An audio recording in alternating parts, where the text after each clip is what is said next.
Good afternoon. Thank you all so much for joining us. I'm Sheriff Javier Salazar with the Bexar County Sheriff's Office.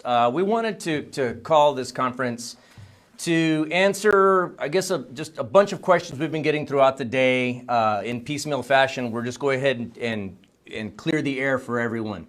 We are opening up a case with an investigation with regard to the suspected activities involving the 48 migrants from Venezuela that, as we understand it at this point, the facts of the case at this point, are that on Wednesday, September 14th, here in Bexar County in the city of San Antonio, our understanding is that a Venezuelan migrant was paid what we would call a bird dog fee to recruit approximately 50 migrants from the area around a migrant resource center on San Pedro here in San Antonio.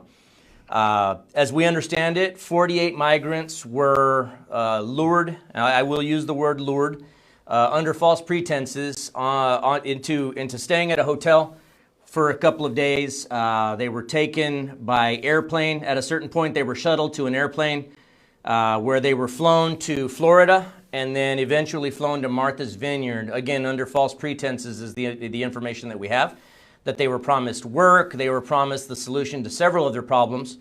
They were taken to Martha's Vineyard from what we can gather for little more than a photo op, video op, and then they were unceremoniously stranded in Martha's Vineyard. What infuriates me the most about this case is that here we have 48 people that are already on hard times, right? They are here legally in our country at that point. They have every right to be where they are.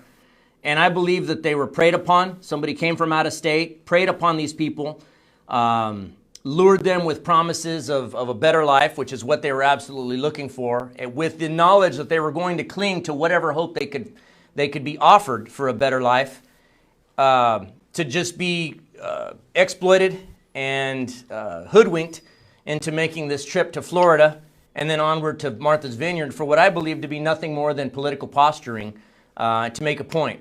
Well, look, we all know that during a political campaign, things can get nasty, things can get out of hand, but when you're playing with human lives of people that are already in a desperate situation, people that again, had every right to be where they were, but were lured under false pretenses, that does tend to bother me quite a bit. And so we are absolutely opening up an investigation into this. Since this past weekend, I've been talking to at least one non-governmental organization involved in the case, LULAC National. Also been talking to at least one attorney involved with representing these folks that are still up on the East Coast, as well as several members of the media, local and national. And all indications are that at this point we are going to be opening an investigation. It is way too early for me to start naming any suspects. We do have the names of some suspects involved that we believe are persons of interest in this case at this point, but I won't be parting with those names. I think to be fair, I think everybody on this call knows who those names are already, so I won't be naming any of them. But suffice it to say, we will be opening up a case.